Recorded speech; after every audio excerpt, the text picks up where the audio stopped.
Roha railway स्थानकावर जलद आणि अतिजलद 10 गाड्यांना थांबा देण्याचा शुभारंभ महिला व बालविकास मंत्री आदिती तटकरे व खासदार सुनील तटकरे यांच्या उपस्थितीत संपन्न झालाय। रोहा येथे Kochuveli Indore express, Coimbatore Hisar express, Kochuveli Chandigarh express तसंच Dadar Tirunelveli express, Lokmanya Tilak terminus Madgaon express या 10 जलद व अतिजलद गाड्या थांबणार आहे। यावेळी जलद गाडीतून प्रवास करणाऱ्या पहिल्या प्रवाशाला खासदार सुनील तटकरे यांच्या हस्ते तिकीट देऊन शुभारंभ करण्यात आलाय। यावेळेस माजी आमदार अनिकेत तटकरे, मध्य रेल्वेचे विभागीय अभियंता वाय.पी. सिंग तसंच एडीआरएन श्री शशिभूषण, एसीएम राजीव रंजन हे उपस्थित होते।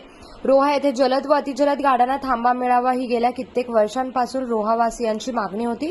रोहा स्थानकावर अतिजलद 10 गाड्यांना थांबे रायगडचे खासदार सुनील तटकरे यांच्या पाठपुराव्यामुळे मिळाले आहे आणि अखेर त्याची सुरुवात होत आहे। हा आपल्या आयुष्यातील महत्त्वपूर्ण दिवस आहे। लवकरच 20 कोटी रुपये खर्च करून रोहा रेल्वे स्थानकाचं सुशोभीकरण होणार आहे।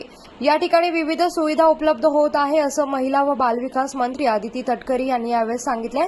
तर जनतेची कामे करताना संवेदनशील राहावे लागते, कामाची तत्परता असावी लागते आणि याच भावनेने रोहेकरांचे कित्येक वर्षांचे स्वप्न पूर्ण करत असल्याचा आनंद आहे असं खासदार तटकरे यांनी सांगितलंय। तर दूरपल्ल्यांच्या गाड्या रोहा येथे थांबाव्यात यासाठी प्रयत्न होतात, ते आज पूर्ण होत आहे। त्याबद्दल पंतप्रधान नरेंद्र मोदी आणि रेल्वे मंत्री यांचे विशेष आभार त्यांनी यावेळेस मानले। रोहा रेल्वे स्थानकावर अतिजलद गाड्यांना थांबा मिळाल्यानंतर माणगाव, रोहा, कोलाड आणि पेण येथील प्रवाशांना याचा आता फायदा होणार आहे। कोकणासह परिसरातील ताज्या घडामोडींसाठी सागर डिजिटलला सबस्क्राईब करा आणि नोटिफिकेशनसाठी बेल आयकॉनवर प्रेस करा।